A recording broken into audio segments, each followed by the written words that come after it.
pós-doutoramento em Comunicação de Ciência, 6 anos. E agora, hoje, de certeza, foi super importante para chegar onde chegámos e estarmos aqui hoje. Juntar as duas coisas, ter experiência de comunicar e comunicar para diferentes públicos. Então, mas comunicar ciência de uma maneira geral, porquê, como e para quem? Estas são perguntas que, se as conseguirmos responder, ou se conseguirmos pensar nelas, conseguimos chegar a algumas respostas. Então, porquê ou porquê que nós achamos que devemos comunicar a ciência? Porque ao comunicarmos ciência, estamos a educar, ou pelo menos queremos que a comunicação de ciência seja uma ferramenta para a educação, sendo que a educação, para nós, é tida como uma ferramenta essencial para termos uma igualdade social, uma igualdade cultural e uma igualdade económica. Então, mas como vamos fazer esta comunicação de ciência? Nós, em particular, ou a associação que nós representamos,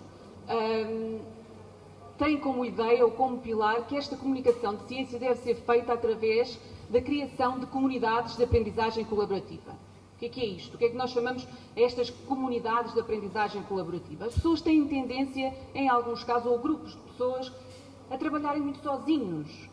São capazes de fazer tudo, não precisam do vizinho do lado, têm que ser os melhores em tudo. Não, não têm que ser os melhores em tudo. Nem devem ser, se calhar, os melhores em tudo.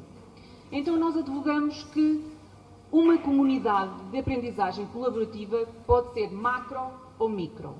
No caso de ser macro, deve envolver a escola, a universidade, os hospitais, os institutos de investigação e também o poder político, porque as diferentes entidades têm valências diferentes e conseguem interajudar-se.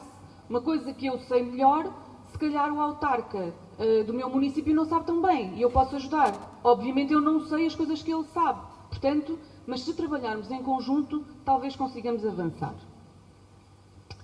E para quem? Para quem é que nós vamos comunicar esta ciência? E aqui eu atrevi-me a dividir em 2 pontos. Os investigadores na academia e a comunidade em geral. E aqui eu conto-vos uma história que me aconteceu quando eu estava para iniciar o meu doutoramento. Eu tive uma bolsa chamada uma bolsa de doutoramento em empresa, mas para a conseguir eu tinha que convencer, no meu caso, a empresa era o Hospital de Aveiro. E eu tinha que convencer o diretor a que o meu trabalho valia a pena de ser financiado. Então, na altura, eu ia fazer o doutoramento sobre resistência a antibióticos e sobre uma coisa completamente inovadora em resistência a antibióticos. Era assim, tipo o sonho. Eu fui lá falar com o diretor do hospital e estive... Esta bolsa, antes disso, esta bolsa de doutoramento pretende que eu faça o meu doutoramento, mas dê um contributo para a empresa. Como volto a dizer, no meu caso era o hospital. Então, o meu contributo para a empresa seria aplicar uma técnica de biologia molecular que eu já usava há muito tempo na universidade. Então, mas não havia no hospital aplicado ao diagnóstico. Portanto, essa era a minha mais-valia para o hospital. Em troca, eu poderia fazer a minha investigação, eu iria buscar lá as bactérias para fazer a minha investigação. Coisa simples. A sigla da técnica chama-se PCR. A sigla da técnica que eu ia utilizar chama-se PCR. Então, eu cheguei lá, falei estoicamente durante 30 minutos sobre o meu trabalho, disse que iria aplicar a PCR em troca, e ele, reparem, o senhor era médico, portanto eu não pensei que houvesse qualquer tipo de problema naquilo que eu ia comunicar.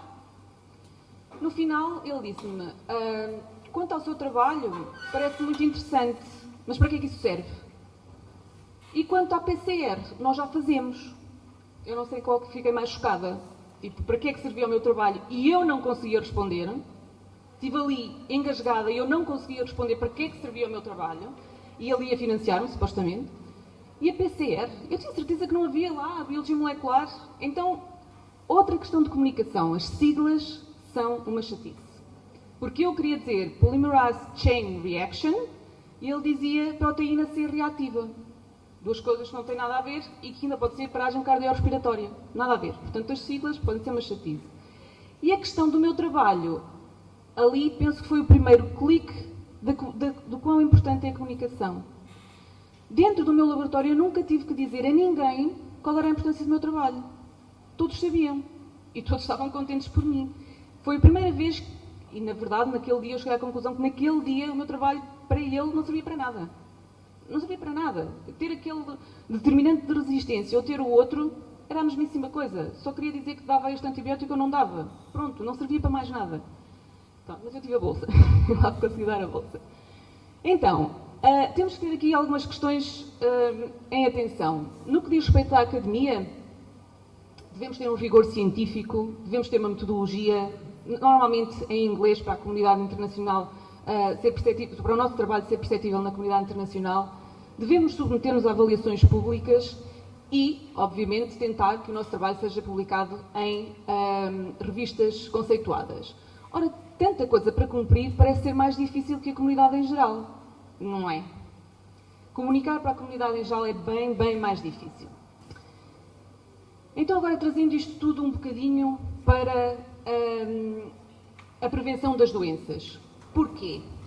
Porquê que nós achamos que comunicar ciência na prevenção das doenças é um problema urgente? Há muita investigação que se faz a nível da universidade, dos institutos de investigação, que demora ou não sai dos institutos de investigação ou demora imenso tempo a chegar às escolas e quando chega, alguém dizia um destes dias que já estava ultrapassado aquilo que estava a chegar. Por outro lado, o número de pessoas afetadas por doenças infecciosas, e vamos agora então aqui começar a afunilar e só falar das doenças infecciosas, está a aumentar. Então, não é que não haja estratégias, porque há de certeza estratégias em cada país, em cada continente, mas estão claramente a ser insuficientes, por isso está a aumentar. No que diz respeito ao caso específico de Moçambique, temos algumas doenças infecciosas que são um flagelo, nomeadamente a malária, o VIH, a diarreia. No que diz respeito ao VIH, 29 milhões de pessoas estão infectadas. Isto fez decrescer a esperança média de vida, entre outras coisas. No entanto, já foram feitas algumas medidas, e ainda bem que estas medidas que eu tenho ali mencionadas, em março de 2016, os pacientes passaram a iniciar, todos os pacientes com os níveis CD4 inferiores a 500 começaram a ser tratados. Ainda bem que estas medidas são aplicadas, porque senão seria ainda pior. Mas isto é para chegar a um problema já instalado. A nossa ação, ou aquilo que nós pretendemos fazer, é pré-hospitalar.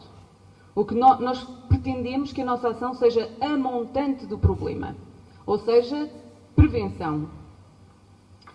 Educação aliada à comunicação para a prevenção da doença. Então, como é que nós achámos que devíamos fazer isto?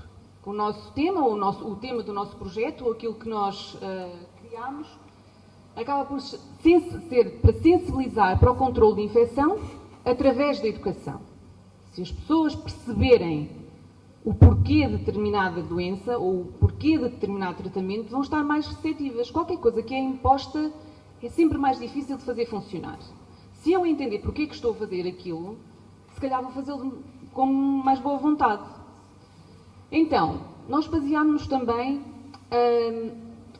obviamente, depois há aqui questões de financiamentos. Então, porquê é que vocês estão a fazer isso? Se nós queremos concorrer a um financiamento, a Europa obriga-nos, ou é bem que assim seja, que tenhamos algum objetivo. E nós então seguimos os objetivos do milénio, não todos, como eu disse, acho que se tentamos fazer tudo, acabamos por não fazer nada. Então focámos, dos 8, nós focámos em 3, no segundo, no sexto e no oitavo. Ensino básico para todos, através da educação, isto eram os objetivos, combater o VIH-Sida, a malária e outras doenças infecciosas e criar plataformas de colaboração para o desenvolvimento. E daí, com base nestes 3 pilares, os objetivos do milénio já estão ultrapassados, acabaram em 2016, e foram substituídos pelos da sustentabilidade e desenvolvimento, mas no fundo as premissas são muito semelhantes. Então, o que é que este projeto, o projeto ICAT, o que é que nós pretendemos? Pretendemos que a nossa mensagem seja simples, muito simples, mas cientificamente correta. A nossa preocupação foi sempre nunca descurar o científico, mas é um trabalho imenso a colocar a nossa mensagem de um modo a que um aluno da 4ª classe consiga perceber, e é assim que a Susana mais tarde, a seguir a mim, vai explicar como é que funciona, em pormenor, mas é assim que os nossos materiais, nós desenvolvemos ao longo de, vai já para 2 anos, materiais, sempre com o intuito de que fossem possíveis de ser utilizados por alunos da 4ª classe. Obviamente, consoante o público que temos à frente, nós subimos ou descemos o discurso, mas o nível mínimo são os alunos da 4ª classe. É focado no controle de infecção, porquê? Para além... A 4ª classe, talvez 10 anos. 10 anos. 10, 9, 10. Pelo menos em Portugal.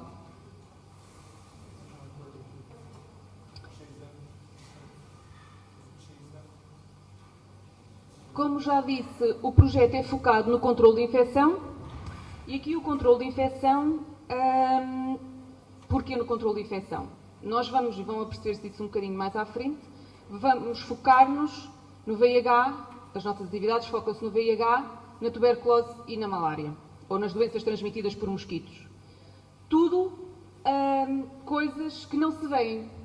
E aquilo que não se vê, um vírus não se vê a olho nu, uma bactéria não se vê a olho nu, e o parasita também, acho que não. Portanto, aquilo que não se vê não existe. Portanto, não prestamos tanta atenção. E tínhamos inicialmente, e esta parte é que está, o projeto que nós desenvolvemos não é estanque. Está em constante adaptação. Tem uma espinha dorsal, tem uma base estruturada, mas não é estanque. Nós idealizámos-lo inicialmente com um princípio, tínhamos que começar por algum lado, mas fomos moldando o projeto àquilo às condições de cada país e de cada formando. Inicialmente tínhamos um alvo, e continuamos a tê-lo, que são as crianças e a comunidade em geral. E porquê as crianças? Há uns anos, em Portugal, nós tivemos um caso, uma campanha que teve resultados positivos no que diz respeito à reciclagem. Houve uma grande enfatização nas escolas no que diz respeito à reciclagem. E as crianças influenciaram em muito os comportamentos dos pais.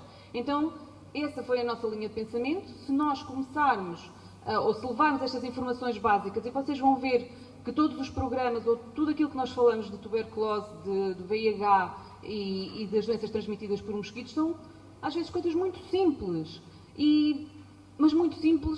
mas nós temos tendência a passar por cima daquilo que é simples. Eu vou-vos contar outra história. Durante o pós-doutoramento, uma das minhas atividades, o tema era comunicação de ciência em meio rural, portanto eu tive que ir às escolas a dar cursos, no caso da minha área, de microbiologia. E dava estes cursos a nível universitário, mas para o ensino secundário. Eu cheguei lá, comecei a falar e a certa altura tive que falar num gene. E um miúdo pergunta-me, mas o que é um gene? E eu, um gene é um gene. Eu não conseguia, mais uma vez, dizer o que é um gene, que era a minha ferramenta de trabalho todos os dias. Mas eu não conseguia dizer, eu sabia o que era um gene, mas não conseguia dizer numa linguagem que ele conseguisse perceber. Portanto, eu passei por cima do básico. E nós temos tendência a passar por cima do básico. E então aqui, voltamos um bocadinho ao início. Então, durante este tempo todo, nós construímos materiais. Materiais pedagógicos, nós começámos com cadernos. Que eu vou dar aqui só mostrar, depois a Susana mostra melhor. Mas nós construímos cadernos. Cada caderno tem 10 sessões. Está preparado para 10 sessões. E uma vez que, como eu já vos disse, estamos a trabalhar com coisas que não se veem e as pessoas têm um bocadinho de dificuldade em lidar com o abstrato, cada uma das sessões, para além da parte teórica e para a formação de professores, para além da parte teórica, nós temos uma parte prática. Ou seja, cada tema, cada situação tem que fazer uma parte prática que permita visualizar aquilo que se estava a falar. Depois, e sendo que nós pensámos nisto, nós não temos capacidade logística para trabalhar diretamente com as crianças. Então, obviamente, embora se fosse esse o alvo final, o que nós queríamos era a formação de professores. O que queríamos fazer era a formação de professores, para que eles, sim, fossem o veículo para chegar às crianças e, exponencialmente, depois as crianças aos pais. Então, para isso, e não foi com a ideia do que já ouvimos aqui, de fazer PowerPoints, transformar, por exemplo, os conteúdos que estão dentro daquele caderno. O caderno é a peça basilar de todos os materiais. O que nós fizemos foi pegar no que está em cada um dos cadernos e fazer apresentações PowerPoint para que os professores pudessem utilizar em contexto de aula. Mas não é para estritamente utilizar aquilo que lá estão. Aquilo é meramente uma ferramenta que têm que saber utilizar e por isso têm a formação connosco. Mas depois de ter a informação também não tem que dizer A mais B tudo aquilo que lá está como nós ensinamos. Não é uma coisa estanque, é um suporte para que não tenham que estar a perder esse tempo a construir de raiz um material pedagógico que, como o professor Batel ainda disse há bocado, dá montes de trabalho a fazer. Fomos confrontados com algumas situações em que não tínhamos muito tempo. Não tínhamos muito tempo e a formação ainda demora algum tempo, nós não tínhamos assim tanto tempo. Então fizemos uma série de questionários em contexto de anfiteatro, em contexto de palestra, sobre os conteúdos dos cadernos. Nós fizemos questionários, quizzes que podemos aplicar no contexto de uma palestra. E, há 2 anos, eu estive cá em Moçambique, já vos vou explicar a cronologia do projeto, mas estive cá em Moçambique a falar com o professor Batel e a apresentar-lhe o projeto naquela altura. Tínhamos vindo do Brasil há pouco tempo, tínhamos aplicado lá o projeto, estava tudo feito. Cheguei cá eu a achar que estava tudo feito. Claro que não, não é? E saiu daqui a ideia de os conteúdos programáticos que estão naquele caderno, em papel, que fossem passados para uma aplicação. Cá está a STIC que estávamos a falar há bocado. Então, isso é o que a Susana vai buscar. Passados 2 anos, conseguimos arranjar maneira de fazer as aplicações com uma colega nossa. E então agora podemos dizer que se calhar temos ferramentas para qualquer situação. Não pode aparecer outra. Aqui é só para vos dar um exemplo.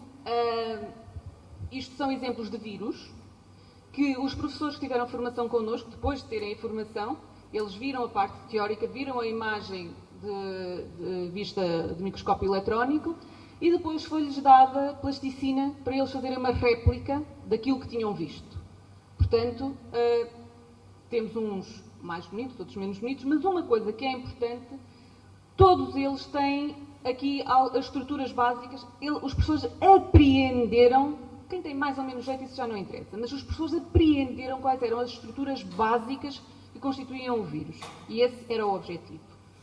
Outro exemplo que temos aqui, que a Susana também vai mostrar, é um mosquito. Alguém sabe qual é a doença que este mosquito transmite? Não, é dengue. Exatamente. Este é o que transmite o dengue, zika e chikungunya. A Susana também vai explicar em que contexto... Não, tu não vais explicar esta parte, não é? Posso eu dizer.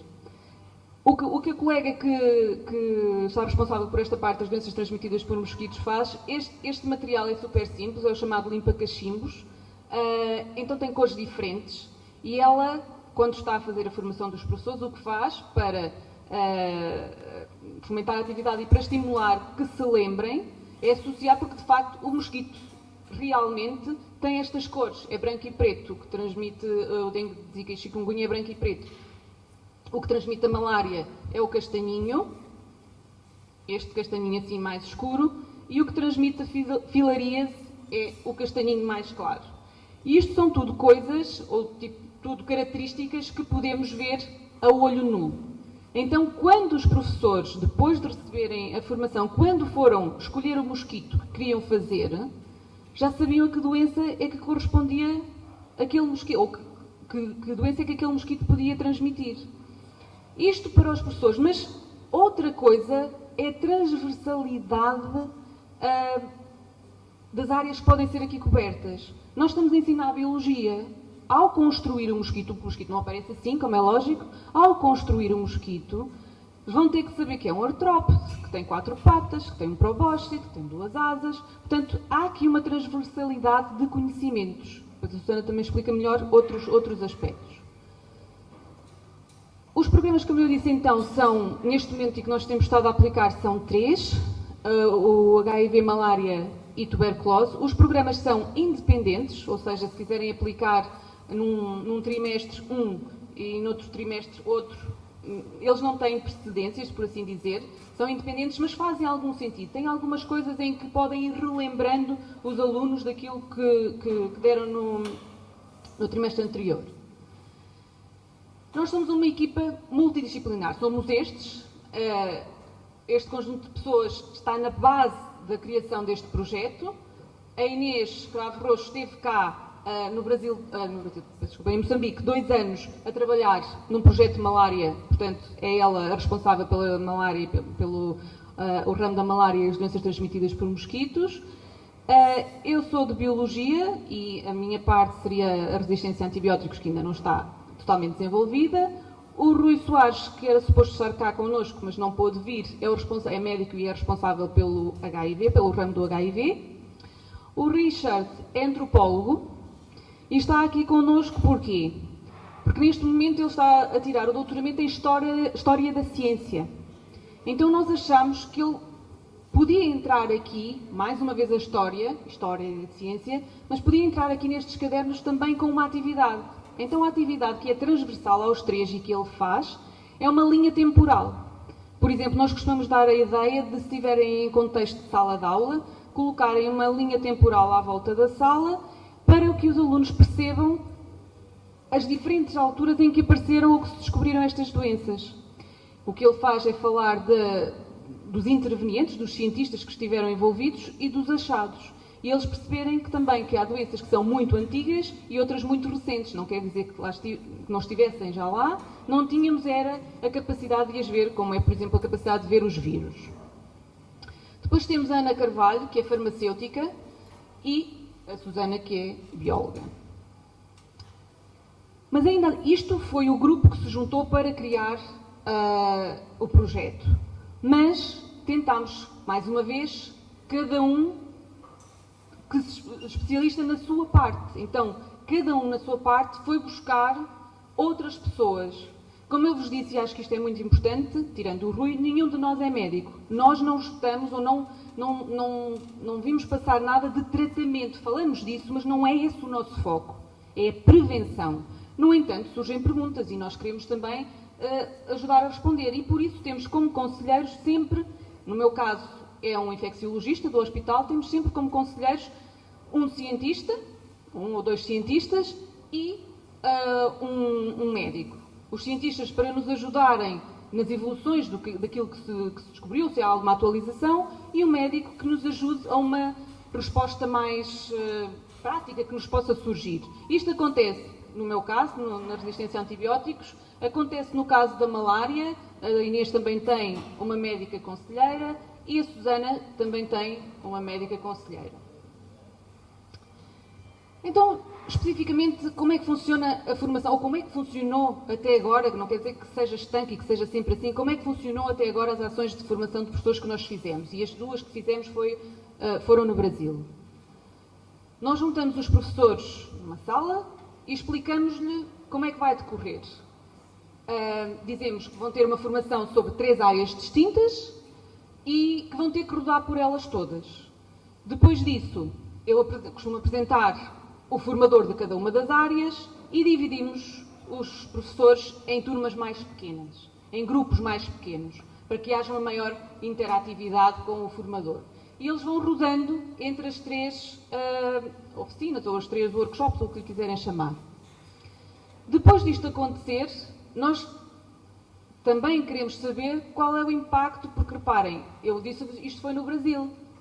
Portanto, nós não ficámos lá para ver o impacto disto. Nós fomos lá, formámos, voltámos. Mas queríamos tentar perceber se tem algum impacto ou não, porque acho que também, se não tiver impacto nenhum, o que é que nós lá vamos fazer?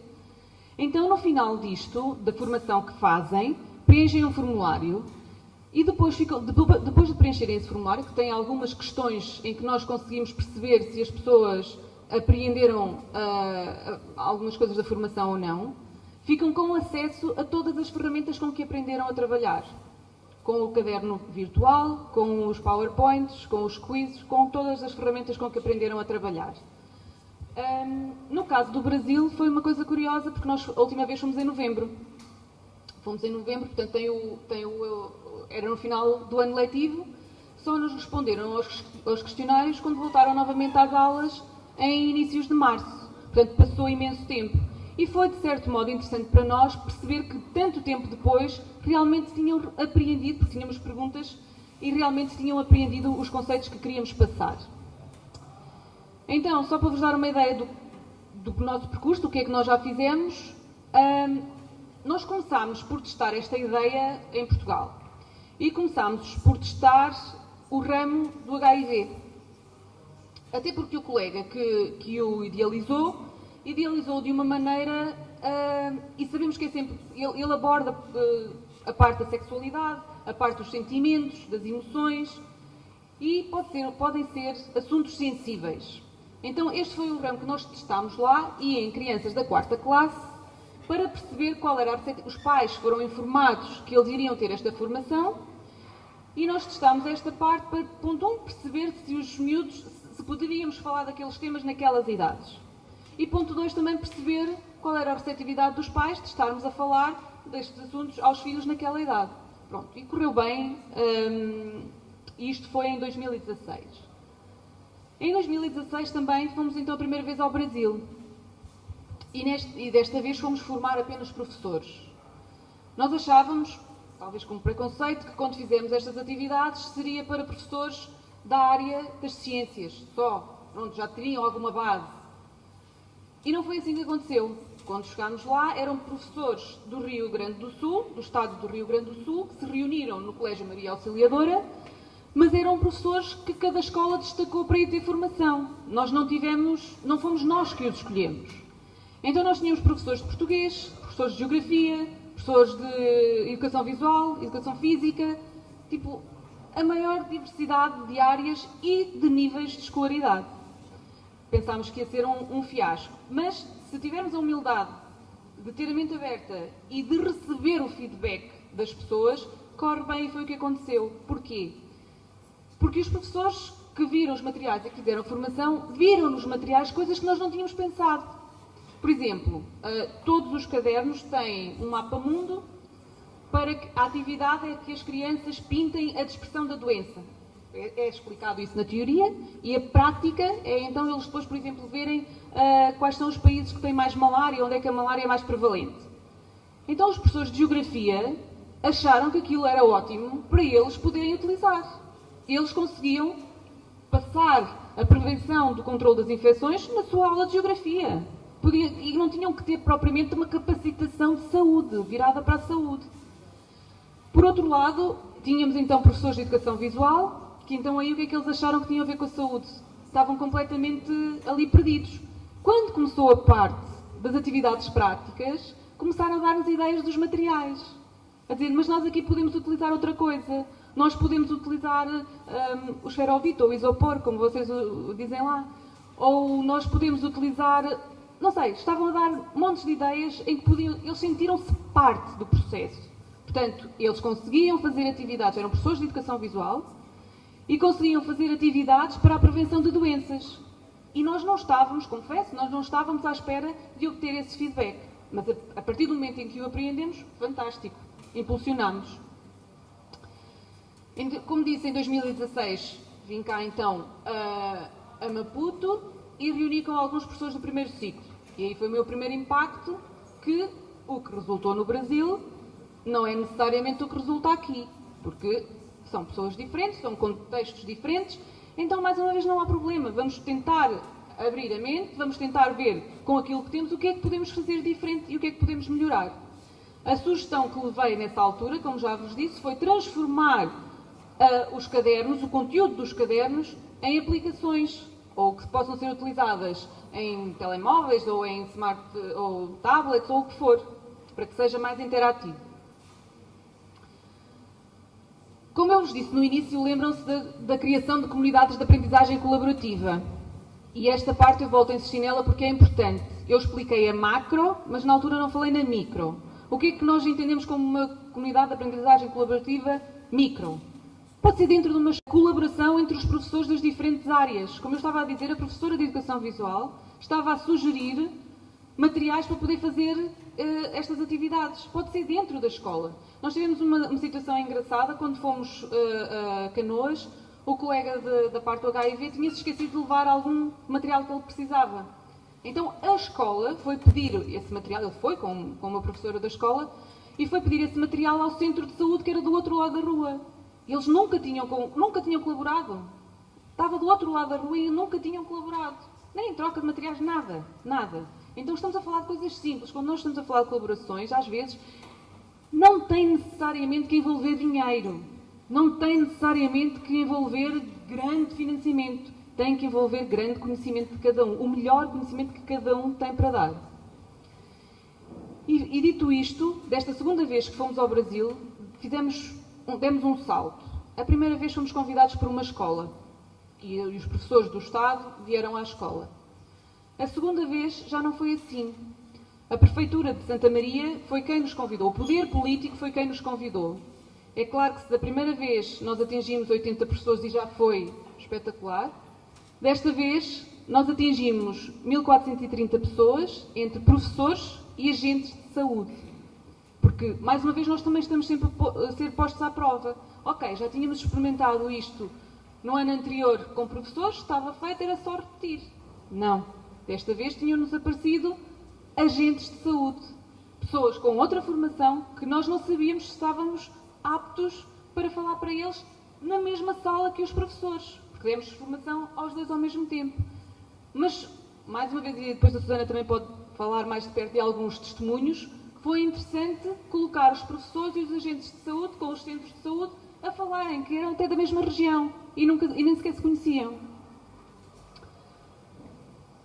Isto era o que eu tinha para vos dizer do projeto e daquilo que queremos fazer. Eu passava agora a palavra à Susana, que vos vai explicar um bocadinho mais em detalhe como funciona o caderno, como funcionam as atividades, e estejam à vontade para fazer comentários.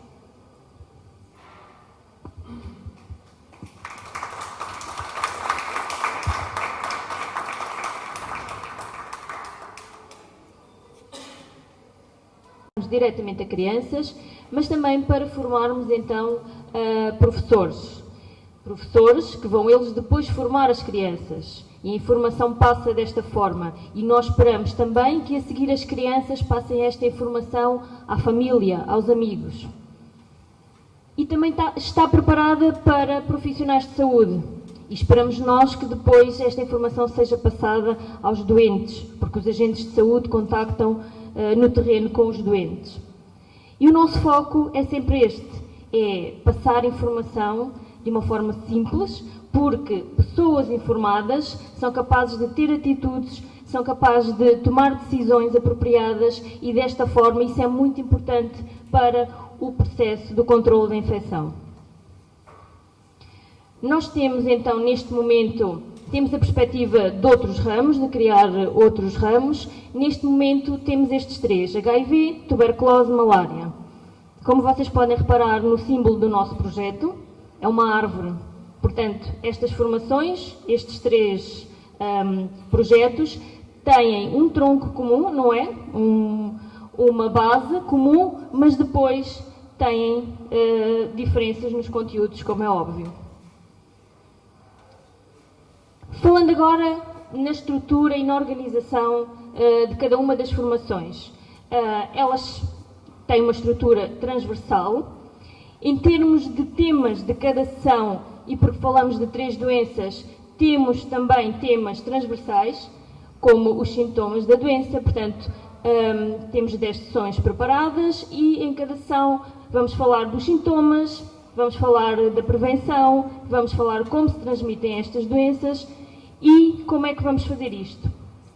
E continuamos, e como a Sónia disse, foi importante aqui introduzir, por exemplo, falar da história das doenças. No caso da tuberculose, a tuberculose é uma das doenças mais antigas da humanidade, conhecida como a peste cinzenta, enquanto que, por exemplo, o HIV é uma doença mais recente, que aconteceu porque houve a transmissão, isto é um vírus cujo hospedeiro eram os animais, mas o vírus passou para o homem e sofreu algumas mutações e então passámos a ter esta doença a partir ali da década de 60, mais ou menos. Então que nós damos a formação.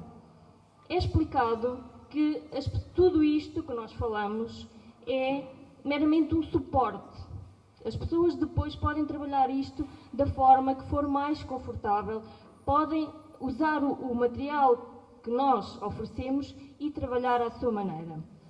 Mas nós oferecemos então, como a Sónia disse, as sessões em PowerPoint, com informação, com esquemas que eu vou mostrar, que são úteis para transmitir a informação ao vosso grupo.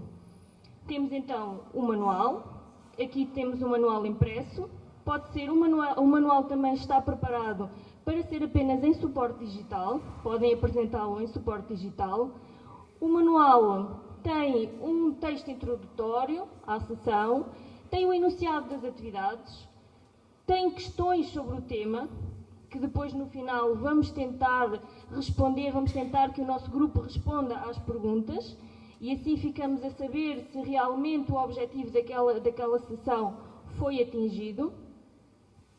Adicionalmente a isto, nós preparamos um guião de todas as sessões, de todas estas atividades, porque o formador, o formando que recebe a formação, pode sempre contar com este guião que tem a explicação. Hoje vai dar uma sessão, imaginem, hoje vou dar uma sessão, mas já não me lembro bem como é que poderia fazer aqui, abordar aqui este assunto. Então tem o guião que pode consultar e lá tem a explicação. Tem a explicação como abordar a questão, como fazer a atividade. Tem um suporte, um guião. E tem sempre também uma coisa muito importante, que é o nosso contacto. Vão ficar com o nosso contacto e à distância estamos sempre disponíveis para trocar informação se a pessoa surgir alguma dúvida ou já não se lembrar bem o que fazer naquela sessão. E então, mais recentemente, temos esta aplicação iCat para cada um dos ramos. Mostrando aqui, por exemplo, como eu vos disse, em suporte PowerPoint, temos as sessões com esquemas, tudo muito simples, uma linguagem muito simples, com esquemas que ajudarão a explicar os conteúdos de cada sessão. No final, em cada sessão, nós queremos mesmo que certos assuntos, que certos objetivos sejam atingidos. E para isso, nós imaginamos, mas claro, poderá ser de outra maneira, no final, vamos então fazer novamente as perguntas ao nosso grupo e vamos ver se há respostas, se conseguem responder àquelas perguntas. E se sim, por que não escrevê-las no caderno, ou escrevê-las numa folha, ou escrever no quadro, tentar sempre consolidar aquilo que foi feito durante a sessão. Falando um bocadinho do manual, por exemplo, e vou tentar mostrar aqui, temos aqui uma sessão.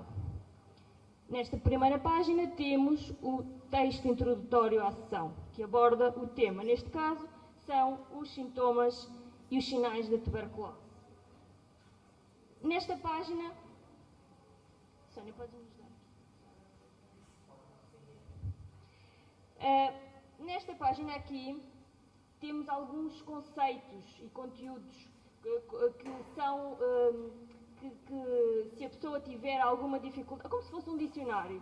Ora bem, o que é uma doença infecciosa? Então aqui está uma espécie de dicionário dos termos que são abordados. Ela tem uma proteção de 50% a 80% e protege sobretudo nos primeiros anos de vida. E quem descobriu esta bactéria foram estes dois, quem desenvolveu a vacina foram estes senhores, o Calmette e o Guerin, daí o nome de BCG, Bacilo de Calmette e Guerin. E pronto, mais algumas considerações. O primeiro tratamento que existiu, reportado e datado para o tratamento da tuberculose, pessoas com tuberculose, na altura não se conhecia o que era esta doença, não se sabia sequer que era, quem era o agente, não sabia como era transmitida, mas isolavam-se as pessoas com os mesmos sintomas.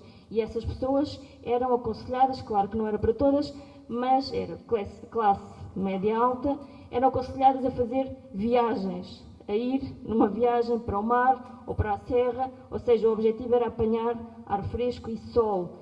E hoje em dia há explicação científica para isto. E isto já no século II.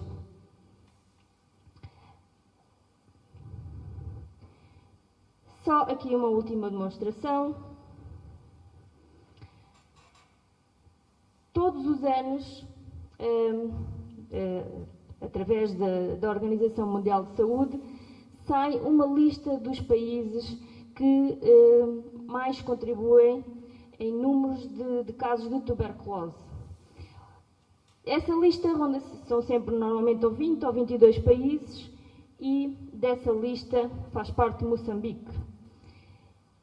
E aqui, nesta atividade, o que se pretende é que indiquem, selecionem da lista dos 22 países com mais casos de tuberculose, os números são em termos de números de casos de tuberculose por 100 mil habitantes, quais são os 4 países que estão no topo dessa lista.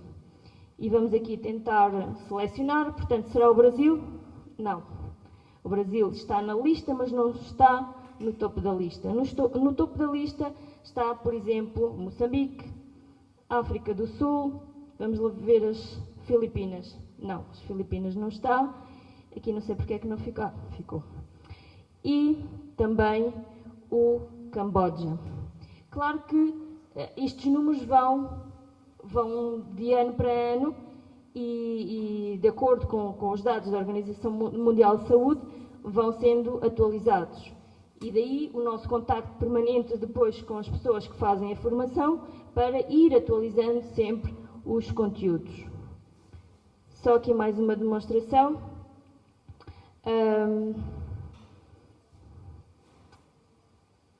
Aqui, como a Sónia há pouco explicou, por exemplo, os professores de Geografia poderão, quando estão a falar dos diferentes países nos conteúdos das suas disciplinas, poderão aproveitar então aqui esta parte para falar da incidência destas doenças, poderão aproveitar os conteúdos da nossa formação para introduzir também o tema destas doenças.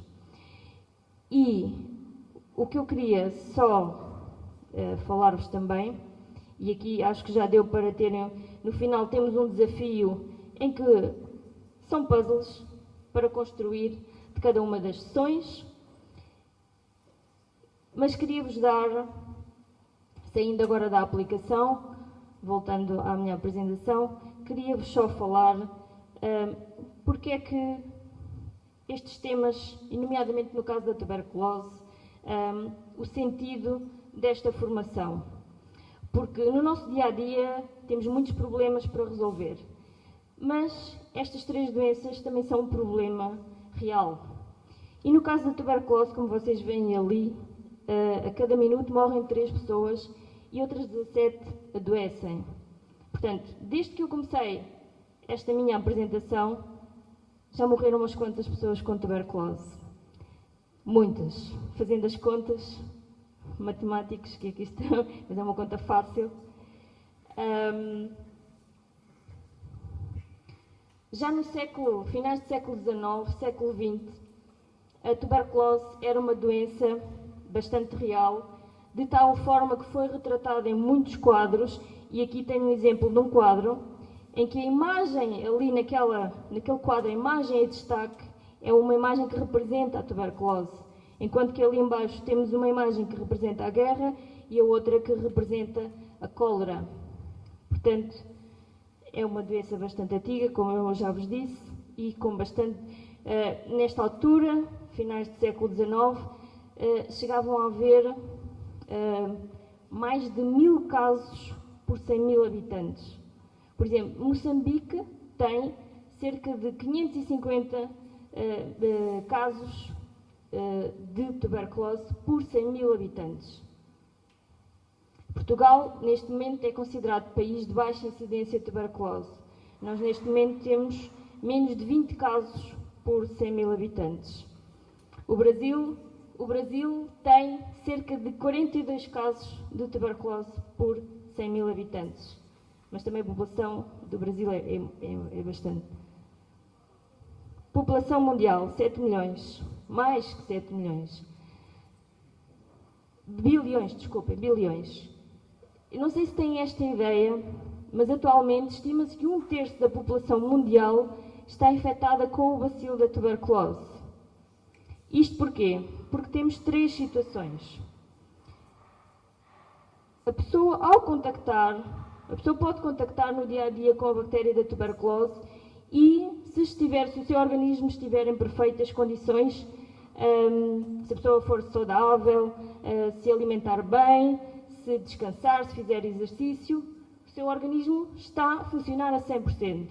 A pessoa pode ter contacto com a bactéria e o organismo, o sistema imunitário, elimina a bactéria. A pessoa não adoece. Segunda situação. A pessoa pode ter alguma debilitação e, ao contactar com esta bactéria, ao ficar exposta a esta bactéria, pode contrair a doença e pode adoecer.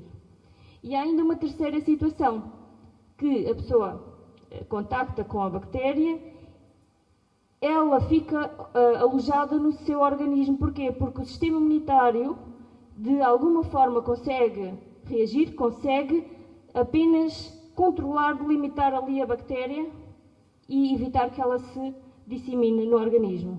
Está ali controlada, numa estrutura que se chama granuloma.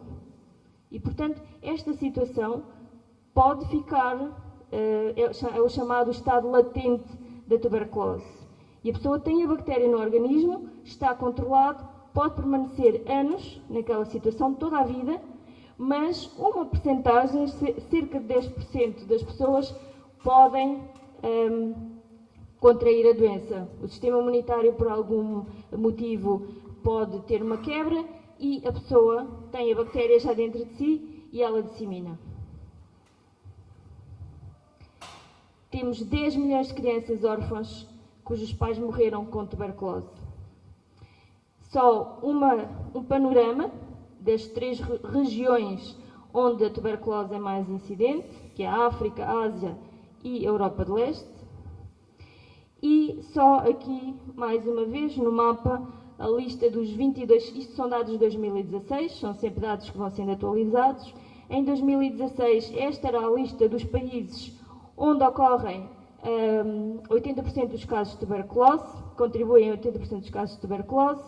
Moçambique aparece aqui nesta lista em 2016 em segundo lugar, mas as últimas estimativas para até 2020 é que, no caso de Moçambique, vá descer na tabela, ou seja, irá passar para o 8º lugar. Isto porquê? Porque também muito se tem feito em Moçambique para combater esta doença.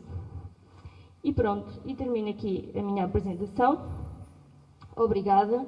Queria só dizer-vos, para terminar, que eu, profissionalmente, eu iniciei a minha profissão, sou investigadora há 18 anos.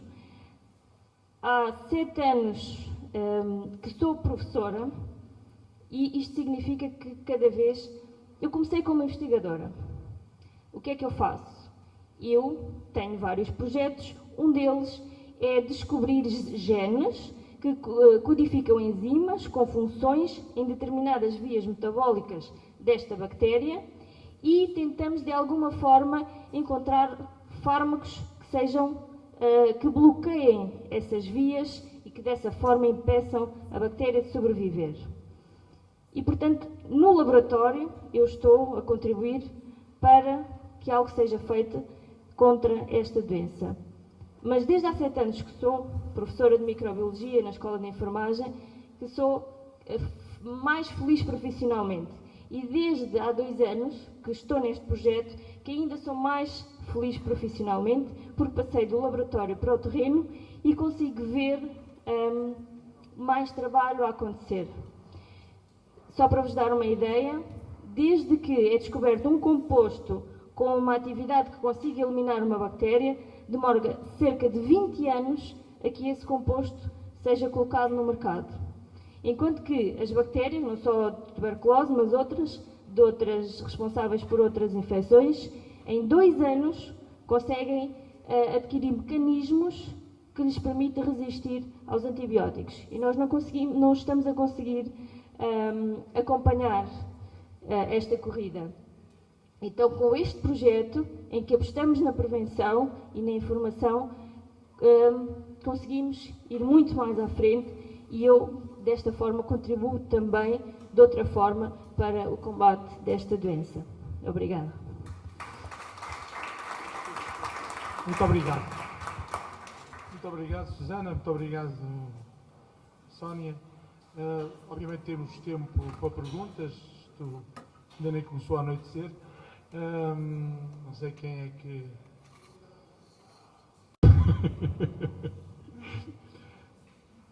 O programa em si parece muito giro. Isto é para pôr num telefone inteligente? Fiquei fascinado a ver aquilo. A minha pergunta é, aqui em Moçambique era muito importante para a malária. Já tem alguma coisa destas desenvolvida ou está a desenvolver ou como é que é? Temos para os 3 ramos que falar, mas as outras são semelhantes em tudo. São em tudo semelhantes à... do HIV já está, também completamente desenvolvida. Estamos a terminar a da malária. E dizer que esse projeto de fato é bem-vindo. Embora, infelizmente, o surgimento de doenças infecciosas não respeita muito esta abordagem acadêmica, razão pela qual, em Moçambique, ou no nosso contexto em particular, consoante os dados que apresentou, 2/3 da população que é diagnosticada com tuberculose também apresenta HIV. Razão pela qual um dos critérios que nós usamos dentro daquilo que é o Sistema Nacional de Saúde é todo doente com tuberculose temos que descartar o HIV-Sida. No entanto, eu acho que de fato é importante, essa abordagem que trouxe é importante, embora nesses casos a apresentação clínica não respeita muito aquilo que apresentou. Nós usamos uma mnemônica denominada FESTA, que é febre, sudorese noturna, tosse, entre outros aspectos. E, no entanto, eu sugeria que talvez para Moçambique seria importante conhecer exatamente aquilo que é esse aspecto em termos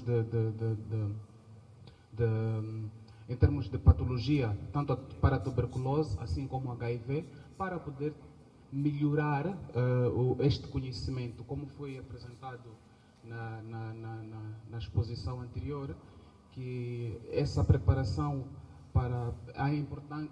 há uma certa importância na preparação para o agir social, assim como preparação para a autonomia da aprendizagem.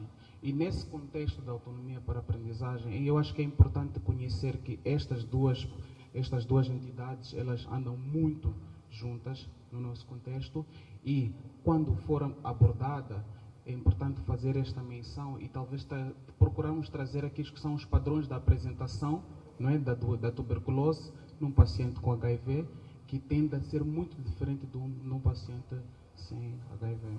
Obrigado.